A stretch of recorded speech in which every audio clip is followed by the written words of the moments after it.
So today I read an article that made me really excited for the future of Merida, especially as the pandemic recedes and we all go back to a normal life. And that article was from Yucatan magazine, which as many of you know, I follow quite a bit. In fact, a lot of the videos on this channel have been because of articles written by Yucatan magazine, and today's was amazing. And now today is the date of recording, not the date of release. So this is actually June 3rd of 2022. And the article states that there was a new all-time record for people flying into Merida, Mexico. And that record was 250,000 people flying into Merida in a single month. Now, in several videos on this channel, I've talked about Merida's airport, I've talked about travel, I've talked about real estate, all kinds of things. But the fact that tourism is picking back up in this beautiful state of Yucatan, and of course, in the city of Merida, is absolutely amazing. So that's what this video is going to be about. Why is it happening? Where are the people coming from? And what is the plan to expand Merida's airport in the future? Stick around, let's roll the intro.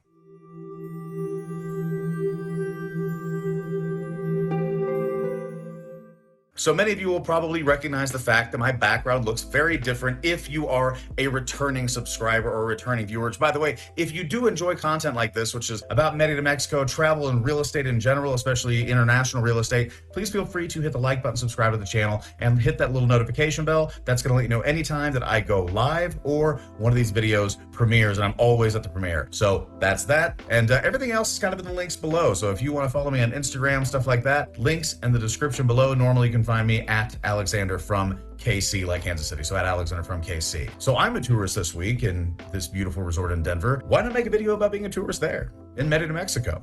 La Ciudad Blanca. Now, first of all, the idea that I'm going to be a tourist is very different. We're actually working towards getting our temporary residency, which will last for about 4 years. We're ridiculously excited about that because we do own a home there, but we, just like most people, started out as tourists to this wonderful city. And when you see a headline, like it was in Yucatan magazine, that the airport hit a new record high for people coming into that airport every year, you kind of get excited about that. Now, I know everybody has a different relationship with tourists. We kind of think of them as a little bit of an annoyance, something like that. But even if tourists are not your top 10 favorite people, they still do bring a lot of money into any economy that allows them to do that. And as we've talked about on this channel, and as we've seen not just in Merida, but the beach towns that surround it, Telchac Puerto, Progreso, Chicxulub, Chelem, Sisal, all of those cities do thrive on a little bit of tourism dollars. And the tourist department is actually quoted in this article as being very excited about the future of tourism in the state of Yucatan. So if you have a business and more tourists come in, more tourists pay for your product, the happier you're going to be because your bottom line, your income is going to go up. And you're going to see more and more of that as time goes on. Now, as many of you have probably seen in the comment section of some of my videos, but it's very normal to kind of have a different view of tourism. A lot of times people think there are too many people coming in, it's not leaving enough room for me and my city. But when you look at the economic sense of it, a lot of business owners are very much benefited by it. On top of that, people discovering your city is an absolutely fantastic thing because they get to spread the word about it as well. And when you have an amazing city, you're just going to kind of have to deal with the fact that people do eventually want to be there,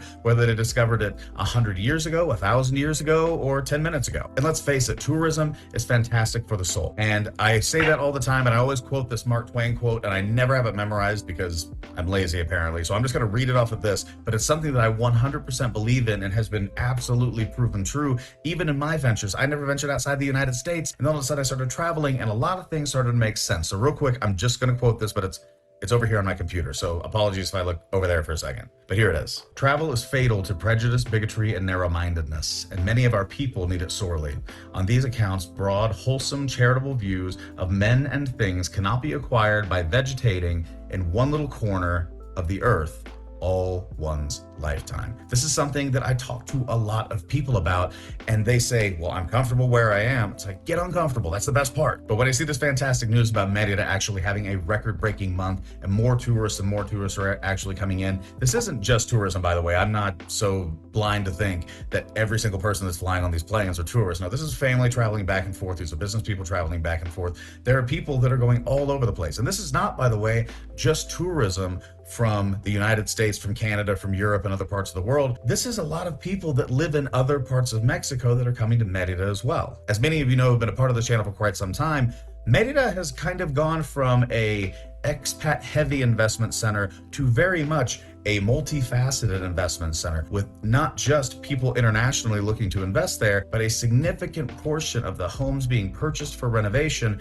actually coming from people in different parts of Mexico. And so all of that is a fantastic thing. There are some negatives for tourism. Obviously, things get more congested, but the more that somebody knows about your culture, the more that somebody knows about your city, the better off things could be. And especially when you live in an environment like now where people are afraid to go out of their house, let alone travel to a different country, it's nice, especially with Merida, which is a safe, clean, beautiful city, to be able to say, no, any of the prejudices that you might have had, come to our city. We're going to take them away from you, and we're going to show you exactly how beautiful and amazing this place can be. Now, the obvious things are there. Cost of living is significantly less. Real estate, while it continues to kind of grow out of its mind over the last few years, real estate is still significantly low compared to the United States, Canada, and other places, not just because of the initial purchase price or the renovation price, but because, taxes are cheap. And so a lot of people that I talk to on this channel, whether it's they email me, they text me, all that information again is down below. But no matter how you communicate with me, a lot of people have said,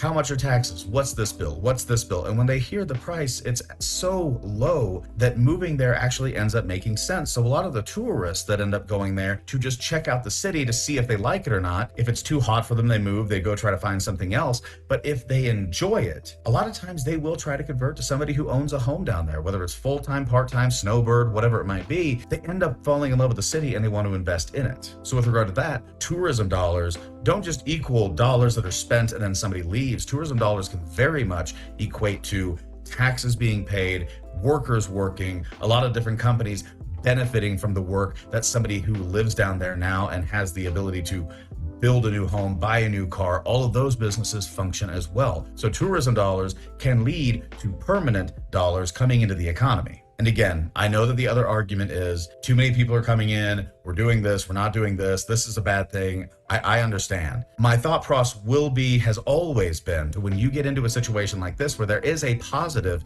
it's more beneficial to lean in. If you're looking at your economy and thinking, could we benefit from this or could we not? I understand being very, very careful, not trying to create a worldwide recession like we had in 2008, 2009. But at the same time, if your economy can benefit from a smart growth strategy, that seems like a positive thing. Now, a lot of people are probably screaming into YouTube right now, yelling at me about, okay, so smart growth policy, yes, but can we really say that that's the case right now? Especially with, to be honest, some of the, at least, I'm not gonna commit to saying this completely, not because it's not true or it's not warranted, but simply because there's no proof. But there has been a lot of people throwing around the word corruption, and well, let's just be honest, it does happen. It happens down there, it happens everywhere.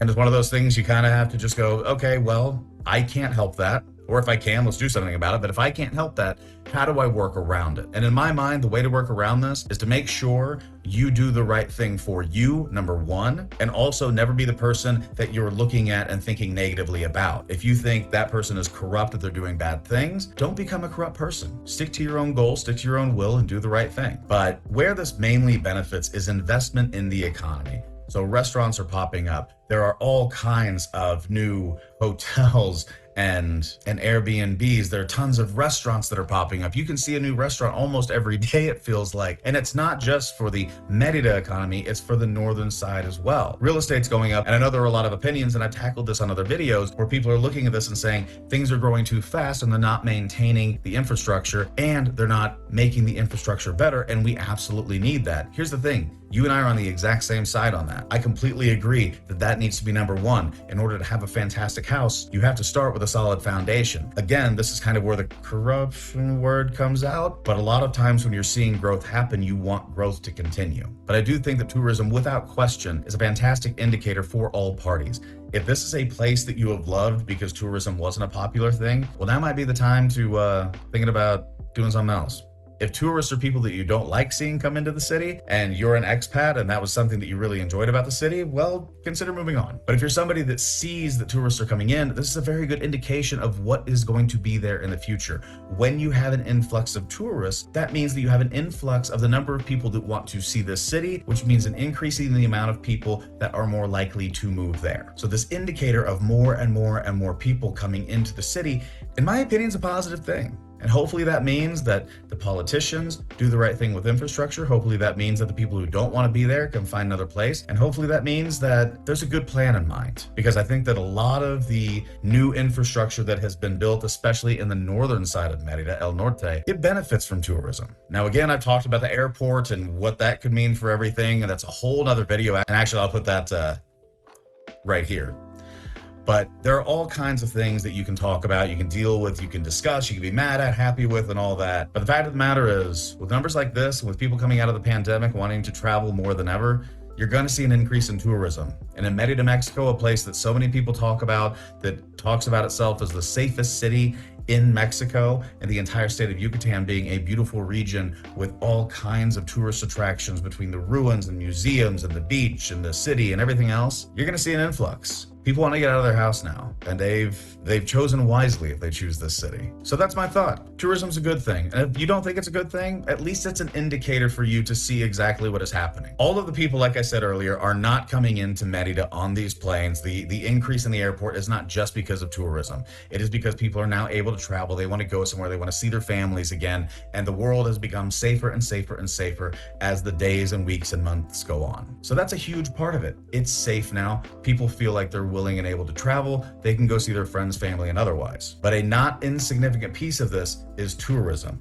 And a not insignificant piece of tourism is investment in the city and in the state of Yucatan. So if you like this content, if you like this video, not just opinions, but also a lot of factual information that comes with these situations, please feel free to like and subscribe, hit that notification bell. That'll let you know anytime that I go live, or one of these videos pops up. And as most of you know that are subscribed to this channel right now, I am always available during the video's premiere, so you can chat, ask questions, tell me that my nose looks funny or my double chin showing up because the light in this hotel room isn't perfect. I'm fine with that. I understand these things, but you can always feel free to do that. And like I said, all of my contact information is down below. I'm mainly on Instagram, again, at Alexander from KC. And then if you want to text me a question, by the way, 816-727-7740, that goes directly to my phone, and I try to get back to you guys as soon as possible. A lot of people are texting these days. Thank you so much. We're coming close to 2,000 subscribers on this channel, which I'm extremely excited about. But also, if you do want to send me just a long form conversation, if you have a few more things that you kind of want to get into, just send me an email, alexander@alexanderhowell.com. And again, all of that information is down below. I do hope you enjoyed this video. This is definitely more of an opinion video, a macro view of what tourism is doing to Yucatan and especially the city of Merida. We are going to be there in 3 weeks, which I could not be more excited about, to see the completion of our home, hopefully, and all that kind of thing. So again, my name is Alexander Howell. This is my channel where we talk about international real estate, travel, and of course, the beautiful and wonderful city of Merida, Mexico. And as I've said 1,000 times, the state of Yucatan. I hope you enjoyed this video. And as always, peace.